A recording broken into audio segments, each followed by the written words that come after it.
Okay, everyone, welcome back to On Purpose, the #1 health podcast in the world. Thank you so much for coming back every single week to listen, to learn, and to grow from some of the most amazing minds in the world. And today's guest is definitely not going to disappoint. He's absolutely awesome. His name is Hasan Minhaj, and he is a comedian, an actor, the host and creator of the amazing Netflix series Patriot Act. And in 2019, he received and was named in the Time 100's most influential people in the world. And this is the audio introduction going in as well. His 1-hour Netflix comedy special, Homecoming King, earned him a 2018 Peabody Award. Hasan joined The Daily Show with Jon Stewart as a correspondent and continued on after Trevor Noah took over as host and remained on the show through August 2018. He also spoke at the 2017 White House Correspondents' Dinner. Hasan, it is so awesome to have you here, man. Thanks for having me, man. Yeah, I had to do it with you here. That was very flattering and touching. Because it's all true. And I have to be honest with you, the first time I saw you live was when you came to LA last year at the Ace Theater. And we didn't know each other then, but you were amazing. I thought you were absolutely brilliant. And that comes from someone who only moved to the US 3 years ago. So just catching up on politics. Oh, wow. And then I met you through our mutual friend and family, Lily, which was awesome, which was a much more intimate setting. Yeah. And I have to say, man, like you just have this captivating, always on energy. And I was just like fixated on everything you were saying. Yeah. And I was like, I need to have this guy on the podcast. It got very deep, very fast. I was asking a lot of like philosophical questions and deep geopolitical questions. And it got very intense. Absolutely, man. Yeah. Absolutely. But today I want to dive into your journey. Sure. You finding your purpose. I want to go back to, your upbringing here as a first generation American. Yeah. And I want to talk a lot about, what drives and motivates you. Because when I see you as an activist disguised as a comedian.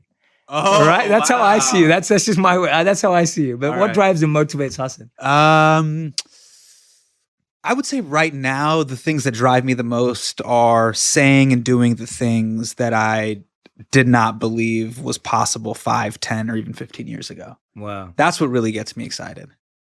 Like when I choose an episode for Patriot Act, I just try to think about, can I be as real and as raw and as honest as I am with the homies on WhatsApp? Like that's what you're really trying to do as an artist, to be like, can I be that raw? You always think about that, right? Like there's like the persona that we have when we're meeting people, and then there's iMessage persona. Yeah. That's where so like, true.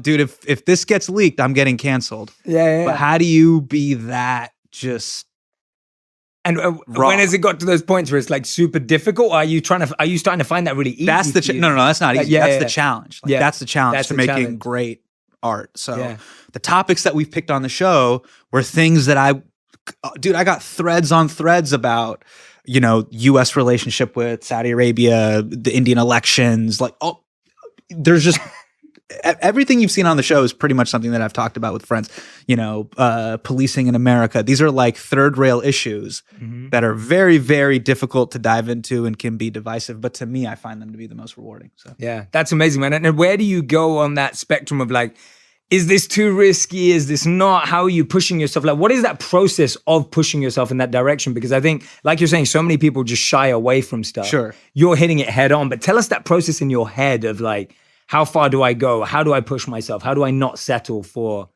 going for the obvious? Yeah. Look, like the Overton window is only so wide, right? And obviously, given everything that's happening in the world right now, certain political figures have stretched that Overton window to places where it's sometimes insane or crazy. To me, it's really about seeing how far can I stretch it constructively, and am I being argumentatively accurate? And this is where I lean on the news team and the writing team a bunch is, are our facts straight?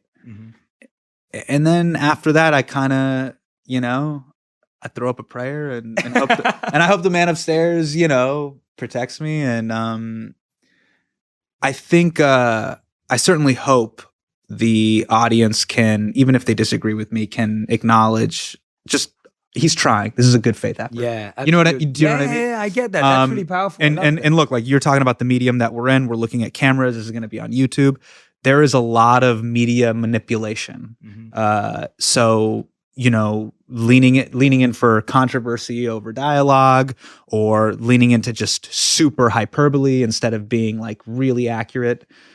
I think I've tried to be a good faith actor, even when I'm doing a tough topic that people I know are going to disagree with me. Yeah, I feel that. And how do you prepare yourself for that potential backlash or that potential criticism that naturally comes? And I know you've talked about it before, but how are you like mentally prepared for it? Like ready for it? So that, because I love that, because what you're saying is, hey, I'm going to prepare and put my best foot forward. Like, Yes. I'm going to show you that I've done the research. Yeah. We've done the fact checking. I'm not just trying to say something because it sounds good. Yeah. So you've done all that. So that's kind of where your confidence comes from. But how do you prepare for the backlash? Or is that it? I think I've just gotten better and better about it over time. Being at the Daily Show, I saw John deal with it head on. Then when Trevor became the host, I saw Trevor deal with it head on. So, I had courtside seats to see really great people be in the eye of the storm. And so, over time, I've just gotten better and better at it. And I've been able to take criticism, I think, a little bit better now, because we've now established a body of work. Mm-hmm. So at some point, people might be upset that I'm attacking something that is sacred to them. But if you look at the 30 other topics that we've done, people are totally cool with it. Yeah. And the longer we do the show, you can clearly see that, like, I don't have a specific agenda. Like, Yeah. I'm an equal opportunity person who's going to go at whether it's a big politician, a political leader, or a corporate institution. I love that about you, man. And I think you do it really, really well. Honestly speaking, like, I think it's rare to find someone who can do it so effectively and articulately. So thank you for doing that, man. I appreciate it. I mean that Wow, genuinely. thanks. I think it's awesome. Tell me about, I want to go a bit into, like, your father wanted you to go to law school, Yeah. Yes. right? Yes. Tell us about what would have happened in Hasan's life if he followed through on his father and parents' path, and what they thought of what you ended up doing. Well, dude, I got fired from every other job I had. So, like, I worked at Safeway. I got fired. I Is there a worked at Safeway here too? the grocery store. Yeah. Yeah. Oh my not God. not here on the East Coast. It's I called worked at Vaughn's. Safeway too. You worked at Yeah, Safeway? yeah. What, London? In England, yeah. In London. They have Safeway? We had Safeway. That's why when you said it, I was like, what? No, I bagged groceries at. So did I. Yeah. Yeah, okay, crazy. All right, Yeah. There's a grocery store called Safeway, and they also used to have this thing called plastic bags, and baggers would put groceries in plastic bags. Yeah, I used to do that too. But yeah, sorry, Karen, you got fired from every job. I got fired from pretty much every job that I had. Yeah. So, Safeway, Office Max, wherever I was working. And generally when I got fired, like the manager would call me in, and they liked me. They'd be like, "Hey, look, Hasan, you're a nice enough guy. But we got to let you go. Like, it just seems like you don't want to be here." Yeah.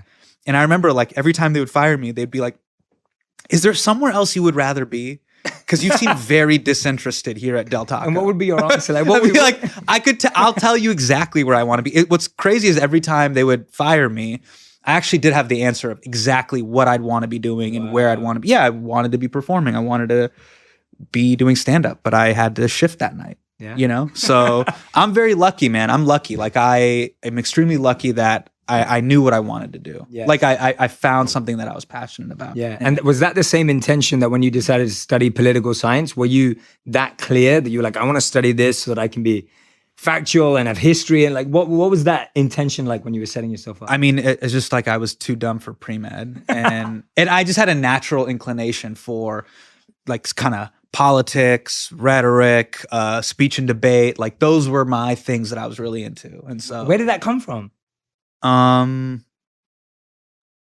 Well, in high school, I was a big sort of public speaking, Yes. speech and debate kid, right? I did public speaking and all that stuff. And then, in terms of just politics, my dad was actually pretty political and stuff like that. Okay, Yeah. okay.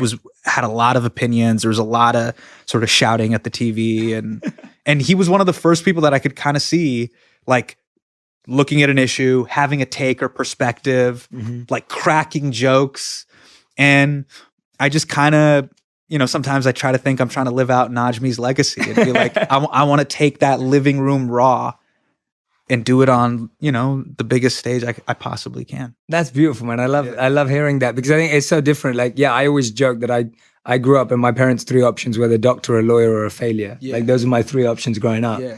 And you think about that as well. Like, why do we get fascinated with certain things? And like, for me, it wasn't politics, but for me, it was like spirituality and philosophy. Like that's what I got fascinated by. But how would you, who gets, like, as a kid who gets into philosophy? Well, I feel the same way about politics. Oh, come on. No, don't, Jay, when you're 10, your dad isn't being like, oh, this is Meditations by Marcus Aurelius. You see, this is Letters to Seneca. You're not doing, you're playing Sega. No, you're not. You're not caring about that. No, so my dad started to read a lot of that when I was young. Yeah, but as a 10-year-old, I'd refuse to believe that you were into that. No, I wasn't as a 10-year-old. So you have it right there. Yeah, you like football. Yeah. Proper football. Yeah, proper. And you yeah, like real other things. football. Thank you so much. Real football. Yes, real football. Anyway, but spirituality became more and more relevant just because I started asking more and more questions. And when I was looking for the answers that I was asking, like, you know, like, why do bad things happen to really good people? Why am I losing people? Why do people die early? All of these kind of questions, I was finding it there. So for me, that's kind of where it went for me. Now, you grew up, did you grow up as a Buddhist, Christian? I grew up as a Hindu. Okay. So I grew up in a Hindu family. Yeah. And my practices now are like very universal. You'd find them in Hinduism and in Buddhism. So you'd see them in multiple places. But I've really looked for, in my personal journey, has been about looking for the universal aspects that everyone can connect with. Because for me, that's kind of what excites me about philosophy and spirituality. Cool. So I'm always looking for where we agree. There we go. There we go. But yeah, anyway, back to you. Yeah. One of the things I look at in your life, which I think you're so great at doing is introspecting. Right? Like I see you do a lot on the show. You're always introspecting. You're always reflecting. How have you built that habit to be able to do that regularly with your own beliefs? Because you don't sound like someone who's like, this is my belief and this is just the way it is. You sound like you think through your belief often and regularly. I feel that way. Yeah, and trying to question it. Yeah. You know, there's this great documentary with the late comedian Gary Shandling, and he talks about in this doc, and you know, Judd Apatow directed it and produced it, and it's really excellent. But he talked about the art form of comedy really being not a way to become more famous or to stand on stage and have people clap and applaud you and sort of give you validation, but it's an art form of self-exploration and to like figure things out. Like, why do I believe what I believe? Why do I feel this way? And I think much like music, if you treat comedy like an art form, which I believe it is, it really is much like music or writing or poetry. It's an exploration of who you are as a person and why you do what you do. And what's the belief that you had that through that exploration changed recently, or that you've seen change the most? Like something that you held true and then it's kind of evolved and you're like, oh, wow, like I never thought I'd think that way about that. Is there anything like that? And take a moment. I know. No, I can't think of anything like that, like off the top of my head. But there'll always be something that I'm sort of like I'll currently be processing and then just trying to figure it out through my work. And yeah. What are parts of your journey that no one sees like that? You know, parts of your journey we all see, like, you know, we see the shows, we see this incredible Homecoming King, we see, you know, Patriot Act, we see the 2019 Time, you know, most 100 influential people, and it's an amazing honor, man, and you deserve it. And it's like you see all of that. What's the parts that we haven't seen that you'd like people to be aware of into what it's taken? Like what are the sacrifices, the missed points that I think we don't see? And I'm not asking you to be egotistic because I know you're not, but like I want to hear that because I feel like it's so important for people to hear that. The stuff that people don't see. I don't think a lot of times people see that how much, especially, you know, in a collaborative creative effort, you're really relying on a core group of people. There's like Jedi that I work with, and I would say it's Prashant, Steve Bodo, Jim Margolis, the people that are around me, all the writers, the news team. Upstairs, you know, we're in our production office, but upstairs, that's where we're having a lot of these like heated discussions and battles a little bit. And I don't think people see, they think that I'm just doing this off the top of the dome and like, no. I'm very much a studio rapper. I'm not a freestyle rapper. Like I go in and we really try to tweak and finesse and just like really focus on every little detail. And I think that's what people, I wish more people knew. Because I think because of Twitter and Instagram and social media, we live in a very much a hot take society, and we got to beat everybody to the next hot take. And I wish, I don't know how both of these things happen, where you have like a hyper reactive society. How do you get people to also see the beauty and like introspection and finessing and refining what you're working on. You know what I mean? Yeah. Yeah. Don't you find it kind of like, don't you ever feel guilty kind of doing what you're doing where you're trying to make spirituality go viral, but like the whole thing with spirituality is a little bit of disconnecting from the likes and the subscribe button? Yes. Yeah. No, absolutely. It's the same thing I feel with commerce and art. No, art in and of itself, you know, when you put commerce into it, it gets a little ugly. Yes, I agree. It's the paradox that I find interesting to navigate. Like, I like that paradox. Like, I like the oxymoron of like, how do you balance these two things? Because I'm like, if I was just going to go and sit on a mountaintop and be spiritual, I think overall I'd be like, but I need to give this to someone, or I'd get bored, or it wouldn't even the revelation wouldn't go as deep because I feel like there's so much in experimenting with it. And if I was just on the other side of like, oh yeah, let's just go get likes and let's go get followers, then it's like, that's definitely, we both know that doesn't satisfy you. So it's kind of like that paradox. And I feel like that's what keeps me on my edge. Got it. That I'm You're always, walking that fine line. Correct. And I'm always one step away from my foot falling into either side. And I enjoy that because I think it keeps me in the middle. But that's just kind of like my personal process of enjoying things that don't quite fit. Yeah. But I think that's a really valuable point. And I love hearing you say that because I think what you're encouraging is also that I think we live in a world today where it's always about growing yourself. And what you're actually saying that you're getting more from collaborating, debating, discussing, breaking it down behind the scenes. Yes. And often off camera, that's happening off camera for you. But in most of our lives, we're not even doing that. Right? Most of our lives are like, okay, let me build my own platform. Really? I just feel like for a lot of people who are trying to build their own platform, it's not necessarily like, oh, let's all collaborate and grow. So I saw comedians do this really well. I remember a lot of my friends who are comedians on Instagram and YouTube, they all got together and they collaborated and their brands just grew. But a lot of people just try to grow their lane and their brand without the collaboration, and they didn't grow. And so it's nice to hear you give a shout out to everyone that you're working with. Yeah, man, they're incredible. Yeah. And I certainly hope, much the way Jon Stewart opened this door and we all bear his fingerprints, I hope maybe one day I can hopefully do that for other people too. What was the best thing you learned from observing Jon Stewart? Like, what was that one moment where you just like this, or was it every day? You know, he's not a note guy. Like, I always wanted Jewish Yoda to give me these notes. Like, tell me what to do. Like, I just want you tell me how to be funny. Yeah. He kind of was like Master Shifu. Like, it was always within you this entire time. He kind of just wants you to, like, you know, why does this make you upset? Why do you find this so funny? And he just kind of tries to pull that out of you. Yeah. But he really taught me, I think him and I would say Colbert, and even now, like I see with Oliver, is really how to be like to bring a level of decency and to be a good faith actor. Because there's a lot of clapping back in what we do. You're calling a lot of things out. But I think Steven, Stewart, Oliver, even Trevor, there's a level of sophistication and again, just like a good faith effort. Yeah. Like, I'm not trying to just bury you. Yeah. And eviscerate you just for the sake of doing that. Like, I really want to do this in a really sort of spiritual, not spiritual, but it's very compassionate. No, empathetic. Sure, but just like be a decent human being about it, you know. And I've seen people enter the Lion's Den with both Trevor and Steven, and they'll both handle it really, really well. They won't like have the audience just gang up on them, Jerry Springer style.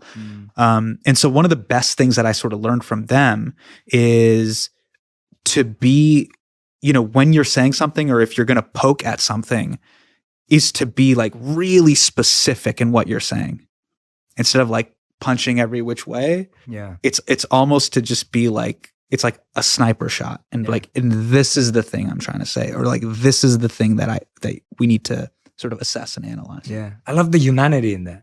I feel like that's often missed because I feel like when you're making people laugh, it's so easy for the audience member to just assume that you kind of just went for the easiest shot or whatever it is, right? Like, it's easy for the audience. Yeah, sure. Yeah, it's not that you're doing that. Sure. But it's easy for the audience to just feel like, oh yeah, like this is hilarious and I'm laughing. But I feel like we don't hear the humanity. Yeah. And I think almost as an audience, we need to raise our game. Sure. So that we recognize that actually, let's look at the depth of this argument. The word, let's look at the word I was looking for is be surgical. Yes. Wow. Yeah. And like when I saw John do a monologue after the Sandy Hook shooting, he was surgical in his analysis of the way America is dealing with guns.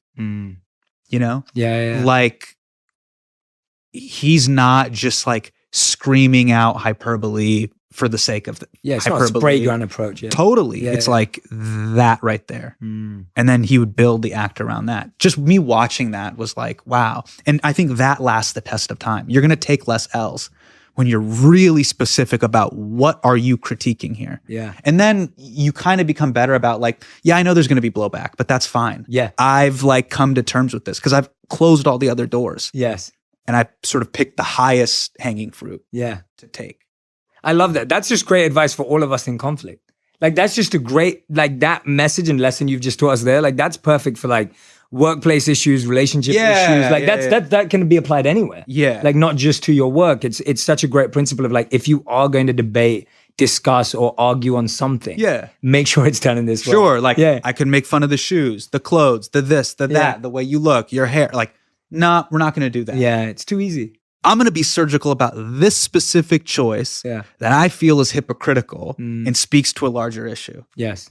Then you're kind of like, oh shit, all right, like this dude has come to play. Yeah. You know what I mean? Like, exactly. all right. Yeah. And then the other person also can't run away from it and use all the other stuff. So no, I love that, man. That's awesome. What is being a father? How's that changed your view on life?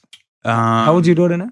My daughter is now 19 months. Wow, 19. Yeah. Amazing. You know, one of the cool things that a friend of mine told me that I didn't really realize, Wajahat Ali, he told me that like when you have kids, and he's a little bit older than me, but he told me it's the first time you start praying for other people than yourself. Ooh. Like everything I pray for is for her. Yes. And I'm not even like, when I'm asking God, like I'm not even asking for me. It's kind of crazy.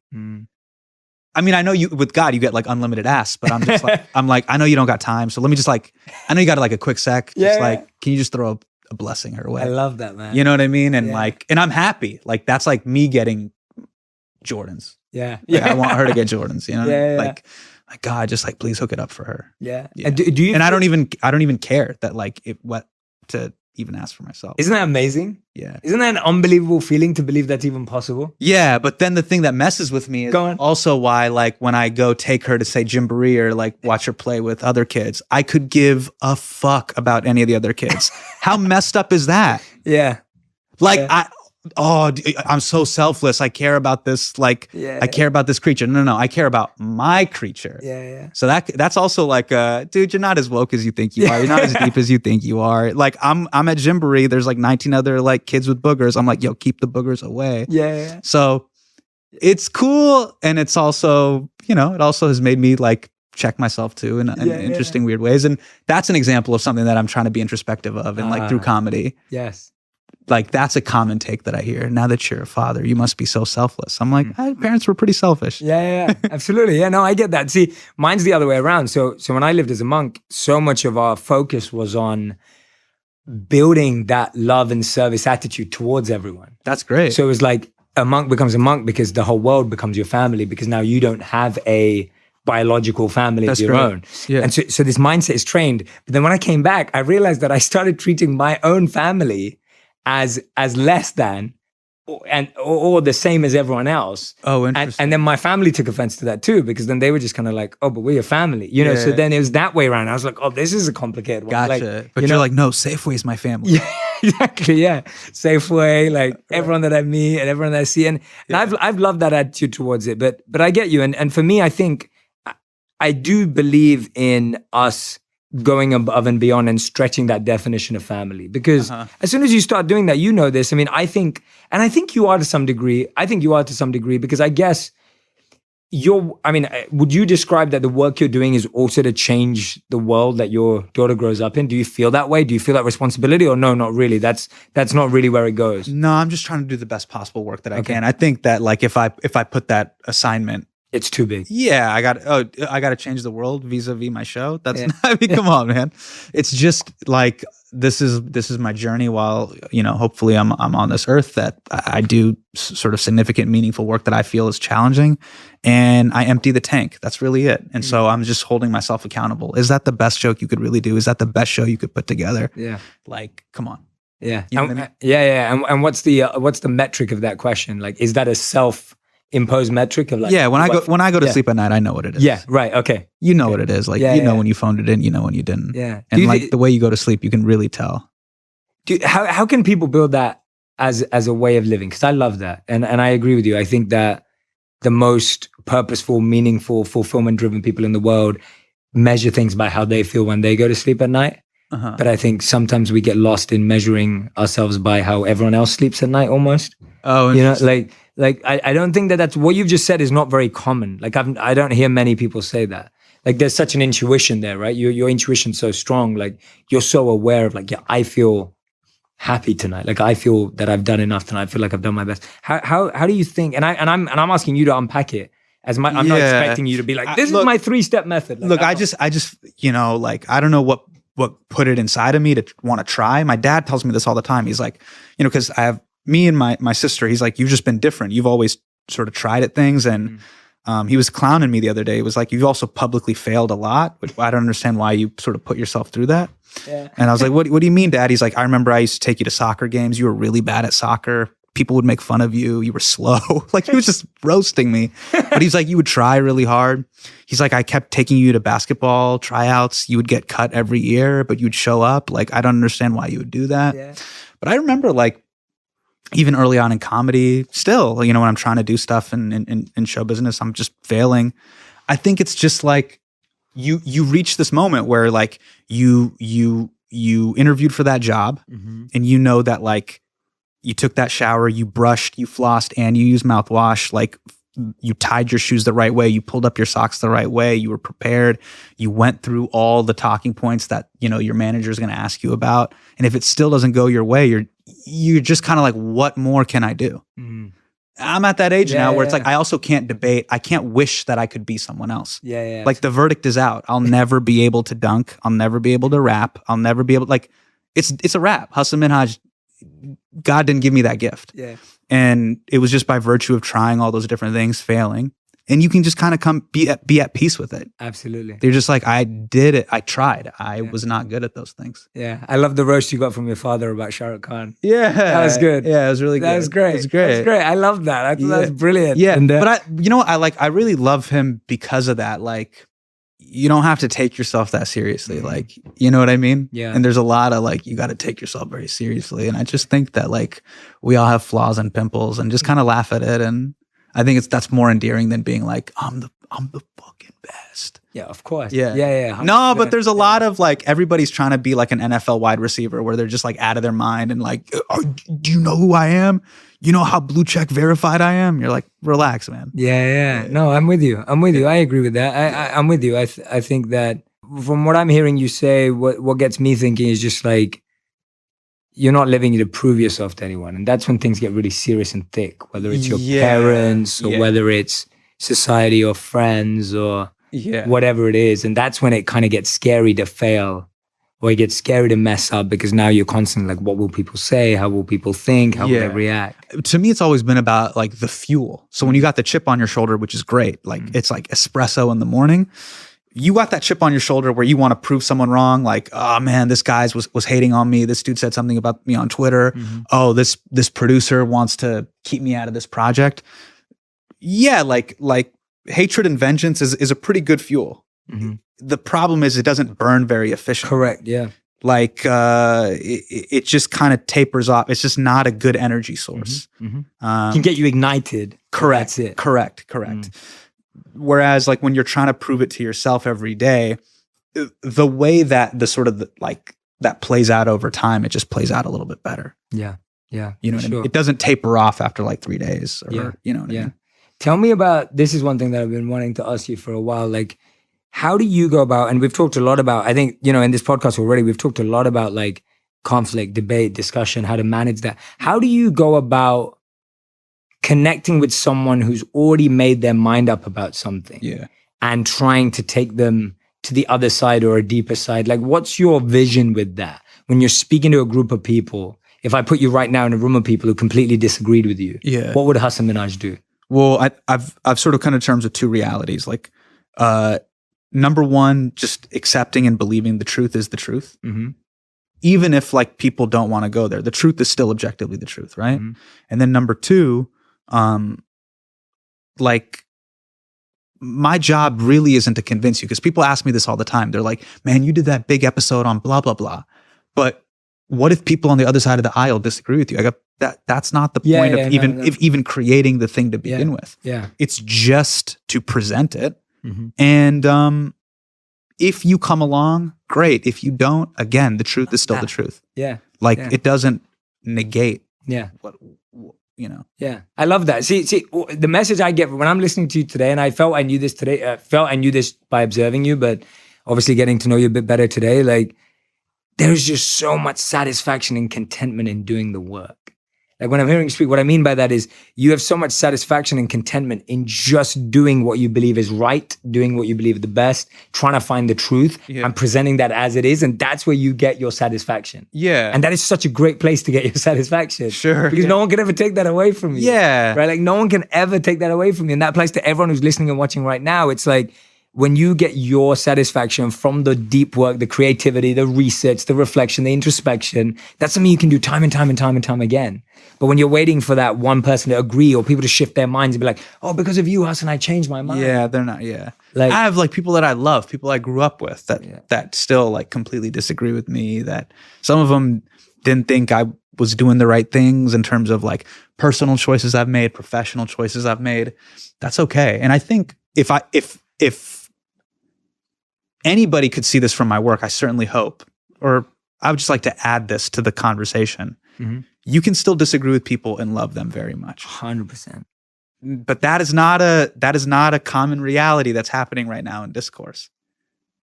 Like, if you're Democrat or if you're Republican or if you're this or if you're that, you have to be canceled. Like, we've had some tough episodes on this show. We do this whole thing about policing. I'm leaving the studio. All the people that do security for our show are former policemen. That's a tough conversation, man. Like, you know what I'm saying? I've been in so many of the belly of those sort of beasts where, oh man, you are criticizing tech companies and you're doing it in front of tech executives. And then you guys on a big tech platform. Yeah, on a big tech platform. And then you have to go to the bar and talk to each other. Mm-hmm. But I think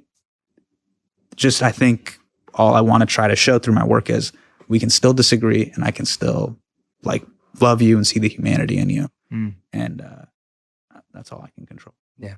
I love that, man. Yeah, I'm with you. I think that's such a great place to just leave it all out on the table and you're discuss truth. Yeah. But then not take it. And I think that's the challenge, right? Like what you're saying, like right now the holidays are coming up. Yeah. And I know I usually get like the number one question I get asked. How do we talk about this at Thanksgiving? Number one question. Yeah. Thanksgiving, Christmas coming up. Like, Jay, I'm going to have to manage. Like, I probably get very different questions to you about the same thing. Yeah. Like for me, it's not like, how do I have a question about this specific issue? For me, it's always like, oh, well, Jay, like, I know this person's going to bring this up and it's going to get real negative and toxic quick. Like, how do I deal with that? Yeah. And what do you tell them? Well, I think what you just said right now is a great answer. What I'm saying is you've given the answer. Like, oh, wow. Yeah. I'm saying you've given the answer. Like, I love that. I think you're making the point that I think we have to separate people's humanity from their views.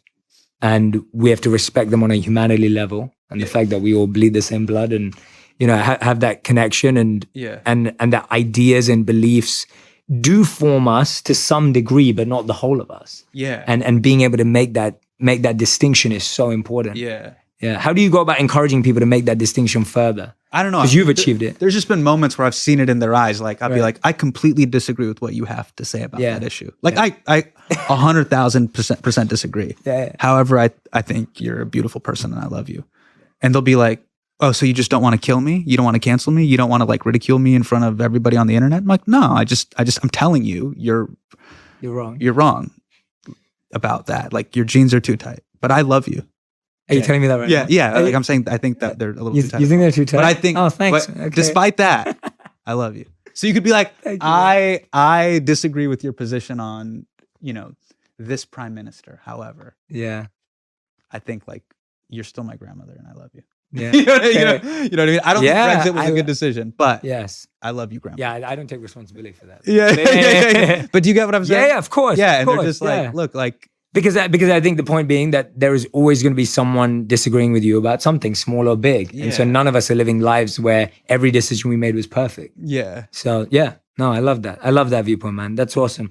I'm going to shift forward because we only got a few moments left. I want to shift forward to, we end every interview with the final 5.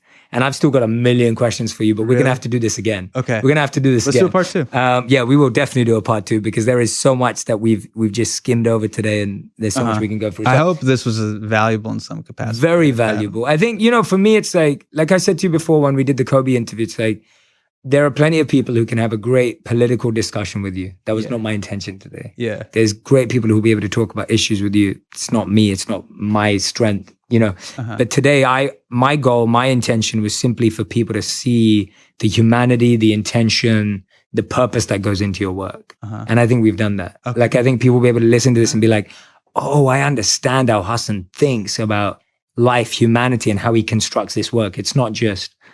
so if we've been able to do that, then that's a win for me. That's great. All right. But yeah, man. Okay, we're going to do the final 5. These are answered in 1 word to 1 sentence maximum. Okay. You will probably be too deep for me, so I'll have to let you share more. So I will let you go there. But the first question is, what's one thing you're currently learning right now? Patience. Oh, okay. What's testing your patience and in what area of life? I think both like at work, trying to line up that interview or trying to line up that piece, or why isn't the script where it needs to be? It's understanding that like, hey man, close your eyes. It'll be a week from now and it'll probably be better, or the verdict will be out. Yeah. Like, oh, that piece isn't going to work. Oh, that interview just isn't going to happen. So true. Like, for better or for worse, the answer will be there. Yes. Like, it will either live or die. 100%. And you'll have come to terms with both realities. Yeah. So just be okay. You don't have to get turned about it today. I love that. So true. I would 100% agree with that. Okay, Yeah. question number 2. Yeah. If you lost everything and had to start over, what's the first thing you'd do? If I lost everything and I had to start over, what's the first thing I would do? Yeah. Practically, I would probably learn the technical aspects of all this stuff now, because like all these like sort of digital revolution realities are now very real now. And I think this is the new way we communicate. So that's like from a very pragmatic perspective, like learn to program, learn the language of all this new technology as like the medium and water and through which we communicate. But I think the thing I would probably tell myself is that like, it'll be all right, man. Yeah. Yeah. You did it before. You'll be able to do it again. You'll be all right. Strong advice. Awesome. Number 3, the number 1 trait you love in your wife. The number 1 trait? Yeah. I love quality. Yeah, the quality, selflessness. Wow. Yeah. Okay. When did you start seeing that in her? Because you've been the moment I've known her since college. Yeah, I know. That's what I'm saying. I remember you told your proposal story. Yeah. So I was. I saw it since college. Okay. Yeah. Wow. What was it in college that she showed that? Like, how did she show you that in college? She would make all the people in our dorm floor quesadillas. Oh wow. Yeah. That's impressive. And even people that were like assholes, I'm like, don't give them a quesadilla. But she did it. Yeah. Wow. I was like, let them starve. That's awesome. And she's like, no, I can't. Da, da, da, da. And people love her. Like people genuinely love her. Yeah. Yeah. That's awesome. For all the right. And she does it like with or without props. It's not being like, it's not an Instagram stories or anything like that. It's like. Yeah, I remember that day because I was late on my flight and I came in late. Yeah. And you guys had saved like the cold leftovers, but then she ordered me fresh food when I got there. Yeah. And I was just like, wow. And that was the first time I met her. And she didn't even know who Jay Shetty was. Yeah, it was the first time I met her. This guy's late. And I go, you don't know, he's making spirituality viral. And she's like, I don't care. He deserves hot food. No, but she was really beautiful. Sweet. It was really beautiful. She was so sweet. No, I really appreciate it. I remember that. Yeah. Like I remembered it. I was like, wow, like she really. And I was like, did you do that because he's friends with Ellen? And she's like, no, that has nothing to do with anything. That to me is what I love most about her. Like that's really dope. I love that. Question number 4. What's non-negotiable for you in life? Like what's something you don't negotiate on for yourself? Non-negotiable. Yeah, for yourself. I gotta do and pursue what I love. I just have to. I can't. If I do anything else, I'm gonna die. I just can't. Do you think you'd be a bad person if you weren't able to? I would have been a very angry person. Yeah, me too. Yeah, and I just don't want to do that. Yeah, you know what I mean? I gotta say what I gotta say. I gotta express myself. I always say that. Yeah, I feel the same way. I always tell people, I'm like, if I wasn't doing what I loved every day, it wouldn't have been great. Like, yeah, the part of you that would come out wouldn't be the best. So, yeah, I love that. Okay, and 5th and final question: what's one moment in your life you wish could have lasted forever? One moment in my life. Yeah. Probably my daughter's really into balloons. But the first time this is like even just a couple weeks ago, I blew up a balloon in front of her and she was just laughing really, really hard. That's it. There was this big blue balloon. And it blew up. Yeah, and I just blew it up and then like tapped it against her head and she thought it was the funniest thing in the world. I love that. Yeah, and I was like, tap, tap. She was dying. Tap, tap. She's like exploding with laughter. Yeah, I love that, man. If I could just boomerang that. Yeah. For the rest. Boomerang that forever. Yeah. I love that. I've never done this before, but I'm going to ask you because I think if you could give everyone something that they had to do daily, what would you ask people to do? If you could give everyone in the world a practice that they had to do daily for the next 30 days, what would you want them to do? Okay, what is the hardest thing that you can do today? Just write it down and try to do it. Okay. What's the hardest task that you can do today? It can't be like one of those things where it's just like, I'm going to start the company. It's not that. It's like, what's the hardest task that you can do today? It can only be accomplished in 24.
Hours and do that.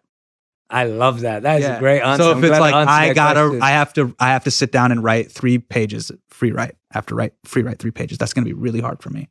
Or like I gotta run 1 mile on incline 5 on the treadmill. That's going to be really hard but it's like you can do it in one day. So it has to be the hardest task of that day. I'm going to take a cold shower. Whatever that thing is.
Has to be the hardest task that you can do in 1 calendar day. I love that. That is going to stick with me for a long time. I love that, man. Hasan Minhaj, thank you so much, bro. You're amazing. Thanks, please, let's do a part 2.